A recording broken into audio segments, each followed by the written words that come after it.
Hello, and welcome back to my journey to 1000 ELO.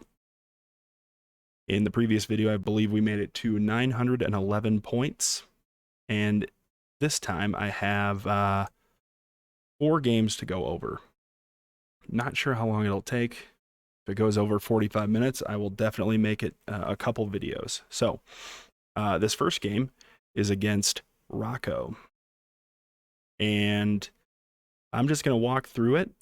We played this on Thursday, but I didn't capture it live because that would have been weird to do. So we'll walk through it, talk through things that went well, things that went poorly. But yeah, I have 4 games to talk through. So here we go. First one. I was white, so I played the London. Rocco, I don't know what that opening is, but if he had done something, so that's my next move. If he had done something like this, it's a very strong way to start. Forces me to start taking things, and it puts my pieces in danger. I would never have done that. I would have just fallen back here. But Rocco's next move was bishop there. Could be good, could be strong, stop me from moving that pawn. But I just blocked the pawn's vision. I blocked the bishop's vision with the knight. So couldn't do much. Moves his knight out. Like this said, moving the knight there is a better choice. Or moving the knight here would have been fine as well. You just never want your knight along the side of the board. It doesn't have much vision over there. Oh, sorry. I want this up, not the other one. So I'm just continuing the London development, going for that traditional shape. This move, I mean, both of these moves are fine. I just prefer to get this pawn up.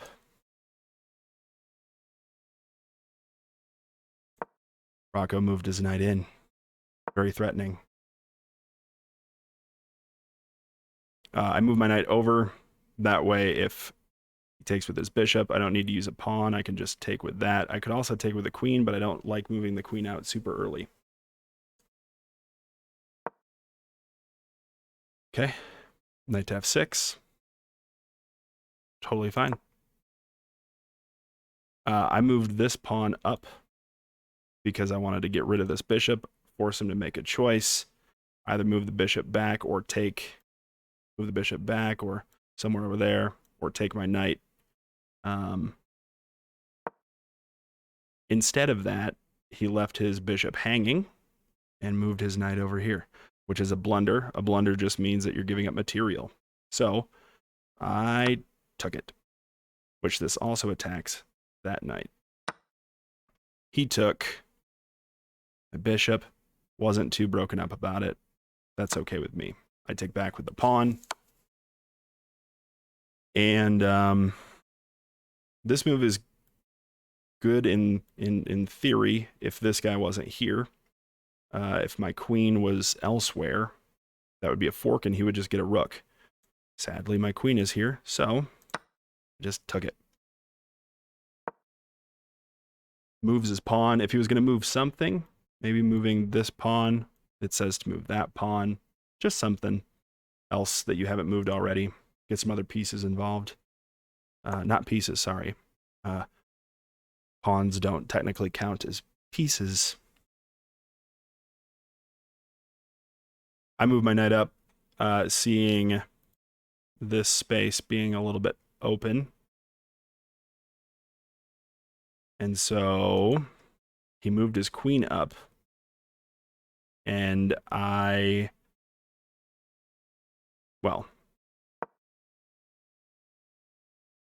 wanted to get my bishop out just in case I needed to castle my king. But also, it cuts off some more squares. If I needed to do something really ridiculous like that, I could. Computer's saying moving my queen here is the best move. Sure. I guess it attacks that square, attacks that pawn, which I could get for free next turn just because the knight has vision there. I don't know. But he moved his queen there, which really gives me a good opportunity to get a checkmate. Does it show the checkmate on the screen? No. I'll give you a moment and see if you can figure out how to get there.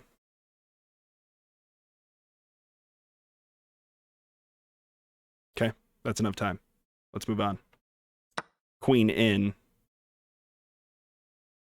He could stop it, or at least delay it by moving, his queen there. Rook, I don't know, here.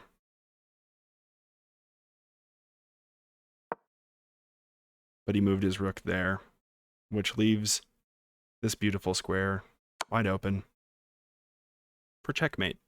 This is ridiculous that it would give me a better move for checkmate. I won. But, I don't know, whatever. Efficiency and such. So, that was game 1. And we gained a single rating point. Booyah. Though it seems as though no time has passed on your end, it's actually a completely different day from when I recorded the first game. This game is also a game against a student. This is against Dario. So I am playing the white pieces, and Dario is playing the black pieces. And because I'm playing with white, I of course played the London, which starts with pawn to d4. Dario played a move that makes a ton of sense. Just play the pawn right across. Still just developing into the London system. This move is interesting. It's saying knight to f6 is best because it protects this pawn, but also it's good development. Dario's move makes sense, though. It stops me from developing because I can't move this pawn, or else he can take my queen. So I just throw the knight out there.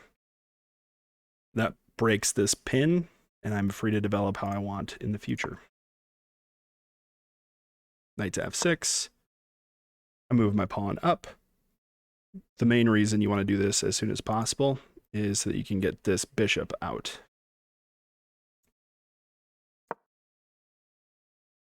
And yeah, the computer basically has us doing a very similar structure.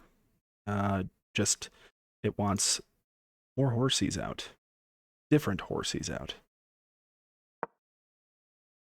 I bring this knight out. That way, if he decides to take, I don't have to take with a pawn or the queen. I can just take with the knight, and then I'm set up for the move that you generally want to do in the London, which is bringing that knight there, controlling that square. Pawn here makes sense. That's a bit more of an advanced move. If he takes, I can take with the bishop, which is also good development. I just don't like the hole that it leaves. So he brings his bishop out, which pins my knight to my king. I can't even move that knight. So I have to deal with that by doing that. If I had moved my pawn here, I would have been in more trouble. So, yeah. Moves his bishop back out of danger. And then I move my pawn, threatening to take his bishop if he doesn't move it. He does move it. Computer says taking is better. Stylistic choice. And then this is where you always want, well, okay, not always. This is where I've learned to put the bishop.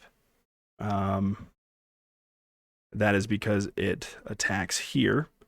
And if you have your queen here, that makes it's called a battery. So generally, king will castle this way. That is a free pawn, free check, as long as you get rid of that knight. That's more advanced than we need to worry about. So I moved my bishop there. It wants me to keep attacking their bishop. I could probably trap it somehow. But I'm not going to worry about that. this move, I don't know the thinking behind it, but yeah, moving this pawn maybe to do this move.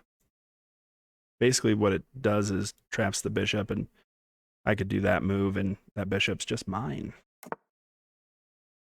But instead I castle my king. He castles, and now that move with that battery could be really good. We'll see what happens. All right, so it says I blundered. A blunder means you just lose a piece. It says you missed an opportunity to attack a piece that cannot escape. That guy. Sure. Yeah. So he wanted to make this cute little pawn structure. I take. He takes with his knight. I get in here and attack this bishop now.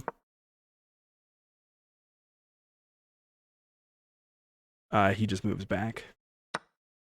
I take. He takes, which is a nice move, opening up the rook. He wouldn't want to take this bishop because I would just do that. And then I bring my knight where I want it. And this is good because you have vision on quite a few squares. Boop, boop. Look at all that vision. So good. And it's protected multiple times. So if he decides to try to take it, it's quite well protected. All right, so he takes. I take. He takes. And I don't even know what my thinking was with that move. Let's see if I can figure it out. Oh man, I'm going back to like 5 days ago. This move, what is my point? Oh, I moved here because that is a fork of the queen and the bishop.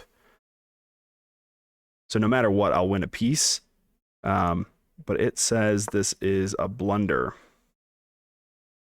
Oh, well, that is disheartening that I didn't see that. He can just take me back. I think I was rushing at this point, just trying to get through moves. Whatever. That's how it goes. So he should have taken, that would have been a free piece. And so I took, and that is a great move. The only good move, according to this computer. I see that the rook and the queen are lined up, but this attack is not that scary because I would just take the queen with my rook. And then if he decided to take my rook with his rook, I would just take with the king. And that is a huge bummer. I assume he saw it check. Maybe he just was moving a little quick. But I can immediately take that piece. So when you're down pieces, this isn't what you want to start doing. You don't want to just start randomly taking things. I could take this 3 different ways. Here, here, here. But this cuts off movement of the king and sets me up to try and win. So he takes my poor little knight. I move out there because I want to take this free pawn or this free pawn. Either one. He protects this pawn, so I take that one.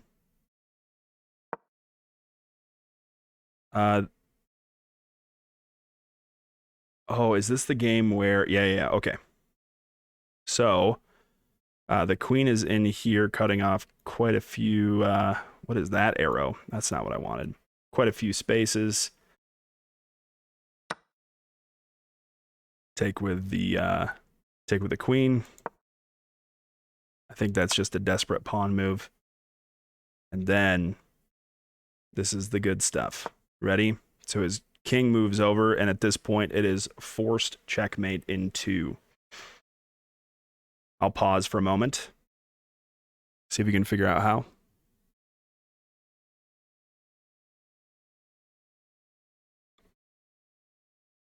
if you do the chess puzzles on chess.com, you will get so many of these types of puzzles.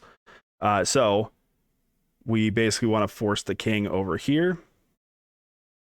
So we move our queen. He only has one move. It's there. And now. So this is called a back rank checkmate. You just basically sacrifice whatever piece is in front. Because he's back there and is in check, they have no choice but to attack. When they take your piece, you take back. That is checkmate. So after that game, I believe we were up to...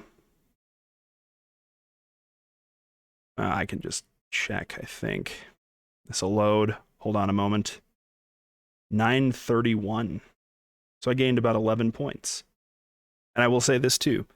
Though there were some mistakes, Dario had a pretty good idea of what he was doing. That was pretty fun. So that is all that I have time for right now. I have 2 more games to go over, but that is not going to happen at this exact moment. So I am going to save those for another video. Yeah. Good luck. You guys have a great day. Peace.